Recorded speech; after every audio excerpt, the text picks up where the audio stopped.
खुलुमबाय गोजोन फुंबिलिनि गासिबो बड'लेण्ड बुब्लिनि अनसायगिरिफोरखौ बरायग्रोबाय दिनै 22 एप्रिल सनिबारनि फान्जामुथिखौ फरायथिनो लादों किलिखां ब्रह्मआ फान्जामुथिनि गिबियाव दं मेष राशि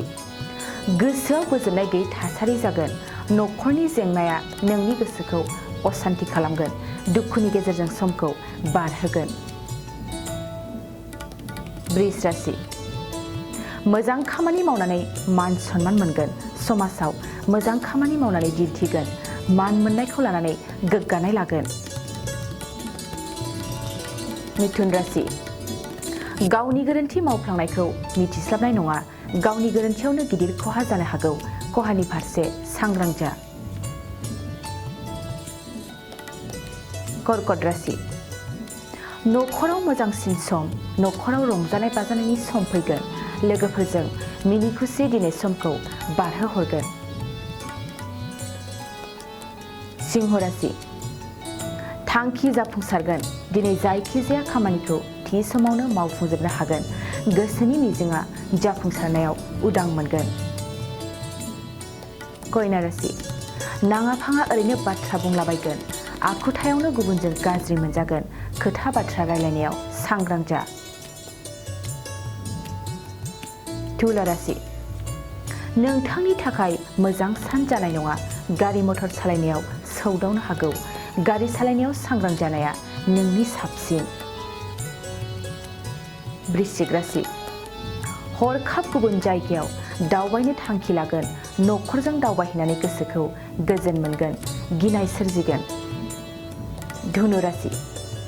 सोरबा सुथुरनिफ्राय रेहाय मोनगोन सुथुराबो नोंखौ अनसायफिनगोन समाजाव सुबुंफोरजों गोसो खुसि थानो हागोन मकर राशि साननायफ्रा थांखिसिम सौहैनाय नङा नांथाब नाजानायनि गेजेरजों आनजादाव उथ्रिसारनो हानाय नङा गोसोआव नाजाथाबनाय थागोन कुम्भ राशि नोंथांनि थांखि लानायखौ न'खरा बेरेखा खालामगोन जेखि साना थांखिया आद्रा जानानै थागोन लोगोनिफ्रायबो हेफाजाब मोननाय नङा मीन राशि गोसोआव हाजासे गोहो बोलो फैगोन मोनफ्रोमबो खामानिखौनो गावनि गोहोजों मावफुंगोन गोसोनि थुलुंगाजों गोदान साननाय हनाय फैगोन